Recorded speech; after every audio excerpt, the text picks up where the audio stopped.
Hi everyone, this is Franky. Today I will be discussing Zhao and Wu articles. We established socialist cultural leadership in the network era, state, intellectual, and working class political communications. So I will be focusing on how the thesis of this article applies to the coverage of working workers returning to work in China, in NPR, and the New York Times. Zhao and Wu discuss and analyze the role of foreign-owned factory workers in the China through the lens of Gramsci's theoretical discussion of organic intellectual.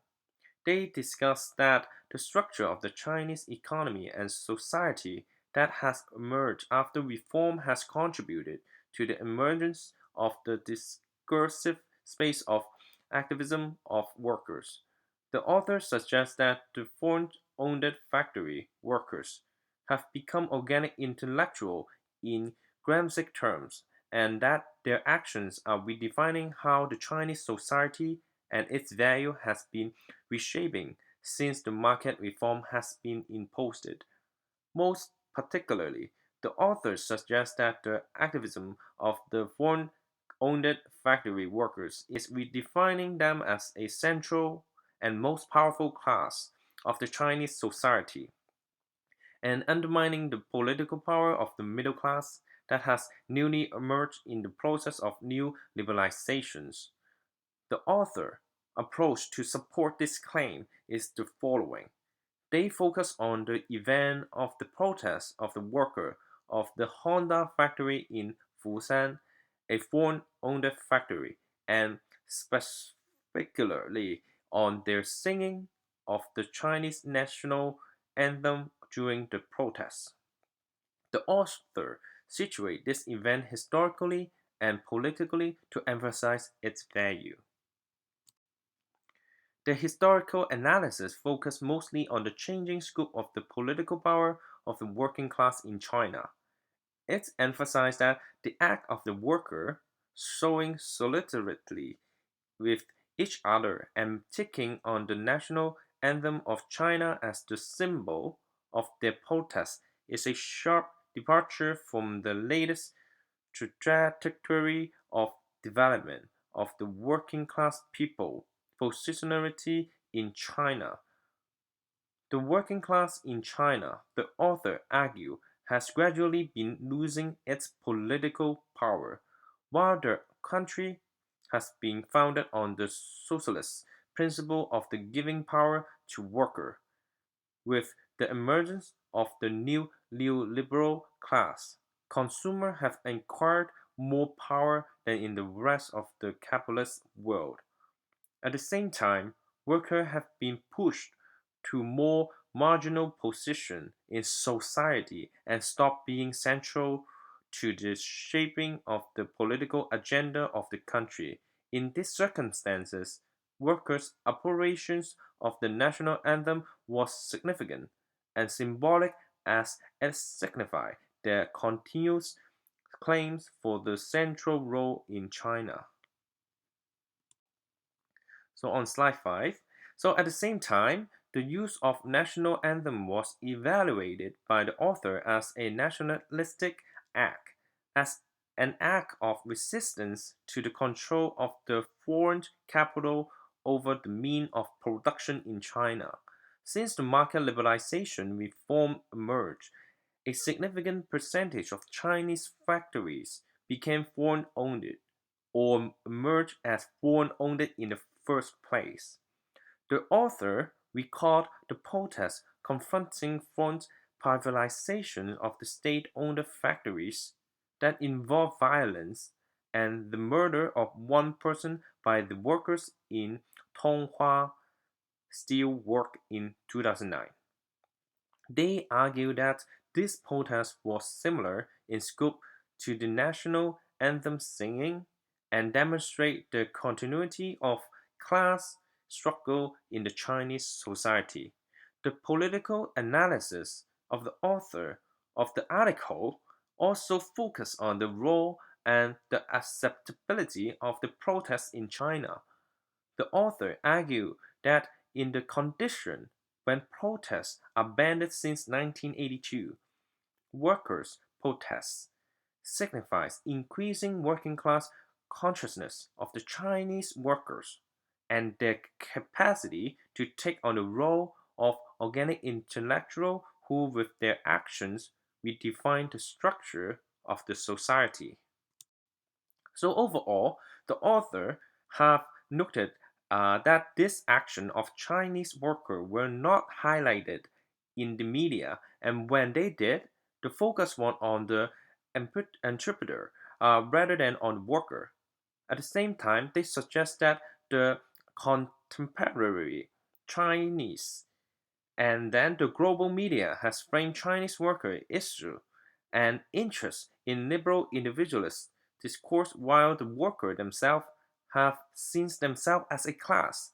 Continuous protest action of the worker could not be ignored by the media and could serve as a mean for workers to redefine themselves as a class. By taking on this role, they serve as organic intellectual, according to Zhao and Wu.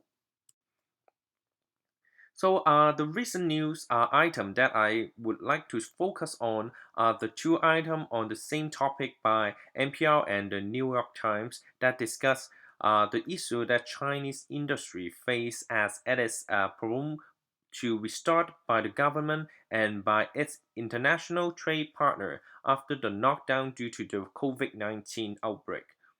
The author of these two pieces speculate whether the restart is going to happen soon and about the factors that are contributing to it. Both suggest that it is unlikely that the Chinese industry is going to recover from the shortage of workforce caused by the pandemic soon and argue that even though the industry is not quite ready to work in its full power, it is encouraged to do so by international trade partners.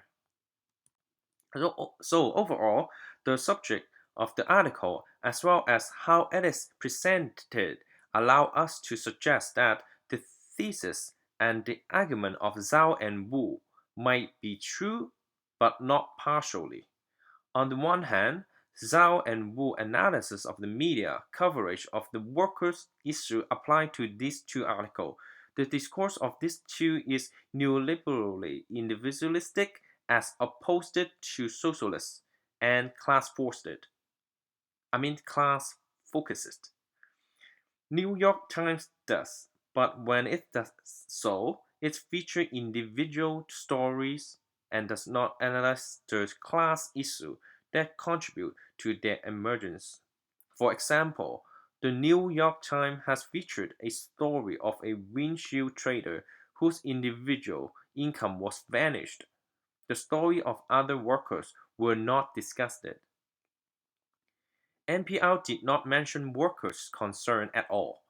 The outlet has rather focused on the entrepreneurs and factory owners in their speculations about who is going to bear the burden of the damage done to the economy. NPR discussed various potential measures that the government might undertake to alleviate the financial cost of the virus for employers. So overall, the coverage of resuming operations of Chinese industry has so far been individual-centered and neoliberal discourse framed but not class-informed. These analyses support the thesis of Zhao and Wu that workers as a class have been pushed out of media discourse and replaced by the newly emerged neoliberal subject, in this case, individual and entrepreneurs. On the other hand, the working class optimism of Zhao and Wu does not find its reflection in the article about the continuations of the Chinese factory operations, while Zhao and Wu suggest that workers have been reaccumulating political power and redefining the social structure of the country. NPR and New York Times do not provide any account of the powerful stance of workers, even in the circumstances that potentially damaging for their health. they are forced to return to work by government. By translations, no, corporations, and by their poverty. The position in society is thus the opposite of powerful. On the other hand, it can be that such a lack of workers' agency in the coverage by NPR and New York Times is only consistent with their liberal discourse. On the other hand, if there was some significant instance of workers taking a strong stance of their rights as the operation of Chinese factory resumed, like the one in Tonghua Steel Works, they would have likely been discussed in the media. So overall, as Zhao and Wu have argued, media cover of the issue related to Chinese working class sees the engaged in class discourse. On the other hand, workers seem to show no resistance or even no articulate instance in the situations when their rights to remain healthy and safe are becoming challenged as they are being pressured to show up to work. This demonstrates that Zhao and Wu's suggestion that the class consciousness of Chinese workers is re-emerging may not be exactly the case. So that is all my presentation. So here are some discussions questions that I had prepared for everyone. So you guys can take a look at it. Yep. And then next slide. And then here are my reference. And thank you for watching this presentation and have a nice day.